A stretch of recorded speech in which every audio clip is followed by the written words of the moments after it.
Hello, YouTube. This is Leslie Jones from We Love Jones here on YouTube, and this will be my curriculum review. I am a first-time homeschooling mommy. We have decided to start homeschooling from the very beginning.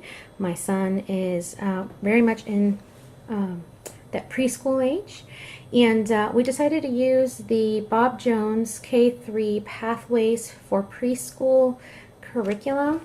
And just to give you some background on the base kit here first, as I start my review, is you get a CD in the base package, you get the student workbook, and you also get a teacher's manual. I can say now that I have used this curriculum for 8 months that I do absolutely recommend it. If you have a preschooler that is in that 3-year-old age. My biggest commentary on it is, and one of the main reasons why I picked it, is that it is not workbook intensive. It is actually very play structured, very play centric, which I think is great for that 3-year-old age. Although I will say, it turns out my son actually loves to do the activities out of the student workbook. Bob Jones University Press homeschool materials are kind of known for having these easy tear student workbooks that can easily be torn apart if you're a homeschooling mama that likes to kind of separate things out in a binder or in a file folder or work boxes by subject. Bob Jones University materials make it super easy to do that without any hassle and tearing stuff out. The curriculum is actually, the reason there's only one student workbook and one teacher's edition manual is because everything is in here. All the subjects that your preschooler is going to need are in here, from the academic stuff, phonics, pre-math skills, school readiness skills, all that stuff is in here, in addition to some very light religious study, very light social studies, very light science, it's definitely a K3 curriculum, but it's enough to be just rigorous enough, I think, where your child will get will get a lot out of it. Now, we started using this curriculum with my son who was 2. So my son turned 2 in July. This curriculum starts in August. That's month 1. And it's a 12-month curriculum. These are little tabs I put in here, by the way. It's a 12-month curriculum, and that is because it's designed for preschools, for daycares. Early on in the front section, it gives you kind of a breakdown of the teacher's edition. It gives you a breakdown of how you could use this curriculum in a 5-day, 4-day, 3-day, 2-day, or schedule. Excuse me, and a sample half-day, sample full-day schedule. The curriculum is incredibly flexible, but because it is designed for daycares, it comes with a circle time structure, very much like you would get at a school or at a daycare. So what I mean by the curriculum being super flexible, let me give you a sample layout.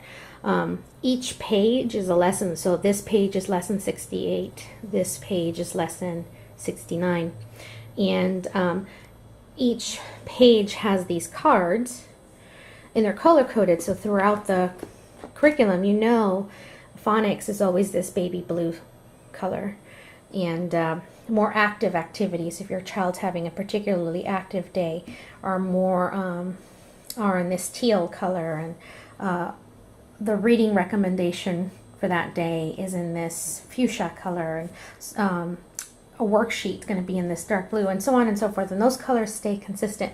Now, if it doesn't specifically tell you this, but you could do all of them, or you could just do some of them that day. So if I was doing this only 3 or 4 times a day, a week, then I would probably pick, one from here, and have that be 1 day's worth of school.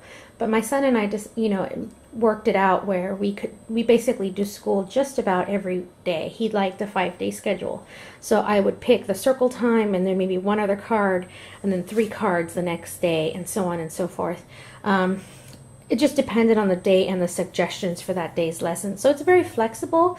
Like I would say that there's enough structure for you as a new teacher to have a lot of options for where to get started with your child, but not so much structure that it kills your creativity as a teacher in trying to work with your children. There are 20 lessons every month, and then on the 5th lesson, every 5th lesson is a 2-page layout. So all the other lessons are a page, and then every 5th lesson is 2 pages, so you get the basic cards, and on the next page you get a read aloud. And I loved these well, actually, I should be honest, at first I was intimidated because I thought a 2-year-old is too young, because I did this at 2 instead of 3. I thought my 2-year-old is not going to sit through a read aloud, but you make stick puppets with the circle time cast. There's a cast of farm animals that kind of stays with your child the whole year, and the read aloud corresponds to the cast from Circle Time, the Barnabas the cat and Clara cow and so on and so forth. And so my son actually enjoys playing with the stick puppets that he made all those months ago, and kind of we act out the story, and he usually wants to reread it every Friday. I will say this read aloud activity every Friday has significantly increased his attention span. In a way that I just didn't think it was capable to hold the attention of a 2-year-old. So I couldn't speak more highly of this curriculum in that respect. I wouldn't have started doing read alouds without any, this comprehensive, with this wordy, with a child that young. But I'm glad this curriculum nudged me in that direction. I also would never have put scissors in my child's hand. And this is the cutting activity. That it is the same cutting activity every month, and it corresponds to the color. So the paintbrush here has a green border. So your child colors it the color of the month that they are learning, and then they have to cut little strips into the paper in their workbook to make it a paintbrush. And my son looks forward to this worksheet activity every month. He loves it. He loves to work with scissors. And I wouldn't have put scissors in his hand if it wasn't for this curriculum at 2. But I'm glad that I did. There's a lot of things like that. This curriculum, because it's a K3, recommends you start doing. And it has very much worked out for me and my son. It has been a very good fit. And that's why I feel very strongly that I would definitely recommend this curriculum for that reason. Reading list. You might be wondering, does this curriculum have a reading list? Not exactly. This curriculum has these Once Upon a Time cards, and there are several. I would say on average there's about 10 each month, kind of peppered throughout the 4 weeks of the lessons, the 20 lessons that month.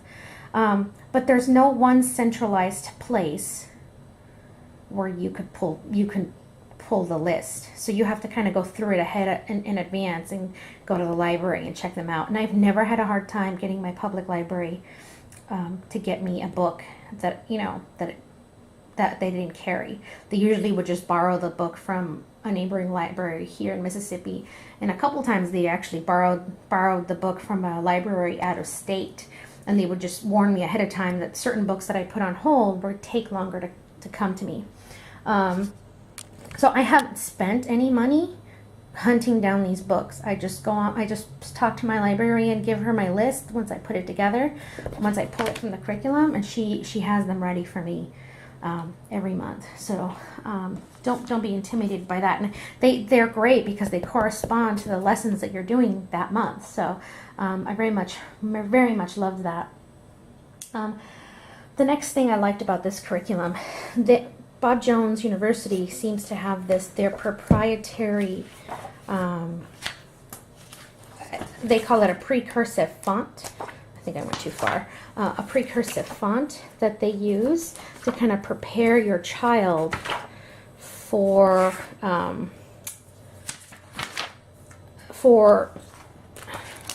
writing in cursive.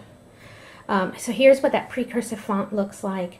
And the other philosophy that they stick to is they primarily focus on teaching your child uppercase letters. That was one thing I did actually find annoying. While I like this Precursor font very much, except for maybe the E and the N, I like that the letters are slightly slanted, and it does kind of prepare your child's eye for, in the future, writing in both manuscript and cursive. This Precursor font was optional.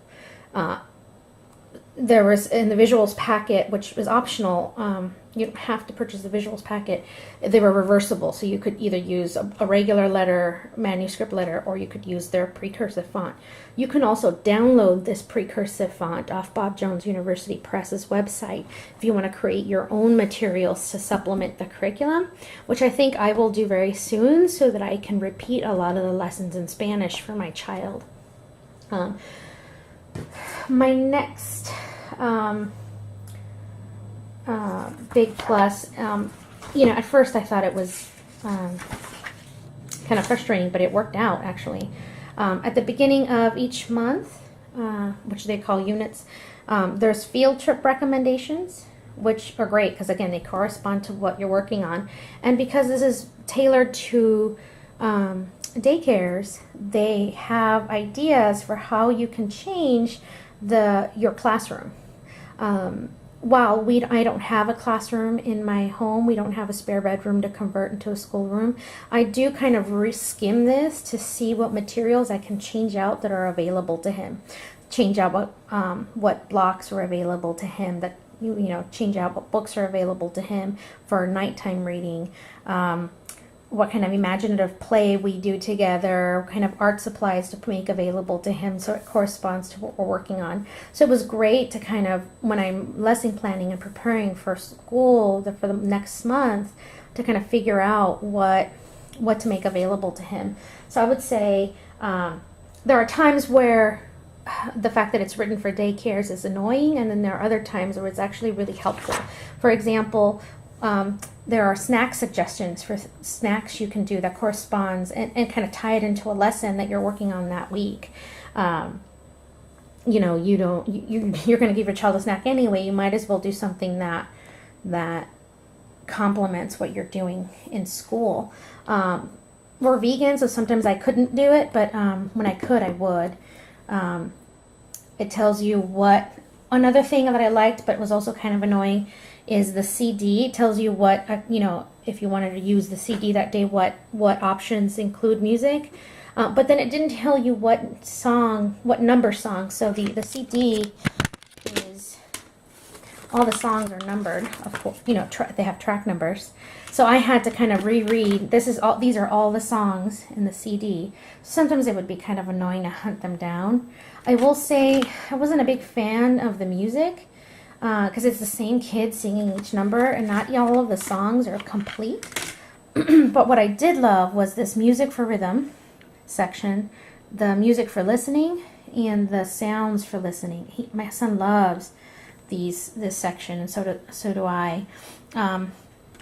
But the CD is great because, I don't love the main songs in the CD. My son likes them, so I guess what's it matter if I don't like it, right? My son really, really, really loves. And look at how much music you get. I mean, you get a lot. So while I think the quality could be better of the music, it's appropriate. It definitely is something a preschooler can get into. It references the visuals packet, but you don't absolutely have to have the visuals packet, though I will say I got a lot. The visuals packet was $63. This is the cover. This is how big it is compared to the teacher's manual. The visuals packet, you get 51 core items, which is like the shapes posters, the color posters, and then other posters that correspond to the lessons. And then you also get alphabet wall cards. and other manipulatives like sequencing cards and the Circle Time cast and the Big Red Barn that you work with on Circle Time, and those have been really great. My son loves working with all these manipulatives that come in the chart. I think if you were to price these things individually or buy something that was comparable, you would probably in the long run end up spending more than $63. So the more I thought about it and the more we've gotten use out of these materials, I will say that you get your money's worth. So definitely consider either finding it online used or purchasing brand new. And I think that's it. I've covered some of my pros and cons. I am a little annoyed that the curriculum refers to, in the back of the teacher's manual, there are these reproducibles and then these kind of teaching visuals that you use. The paper quality could be a little sturdier, but then I can't help but wonder, why aren't these in the student workbook so that I can just tear it out and work with it. I have to every month make a copy of this, the reproducibles. I mean, I suppose I could just tear them out of here, but then I can't reuse the teacher's manual. In all likelihood, I will probably repeat this curriculum because my son has a speech delay, and there are some things that I couldn't do with him because he doesn't speak. Although most things, I would say 90% of this curriculum I could use, even though he can't speak. I think I already said it's 20 lessons each month, except for December, which is 15 lessons. And they don't teach the alphabet in order. They teach it out of order, and you study 4 letters a month, 1 color, 1 number, and 1 shape. And then usually there's like an opposites that you work on. Like the first month is little big, the second month is up down.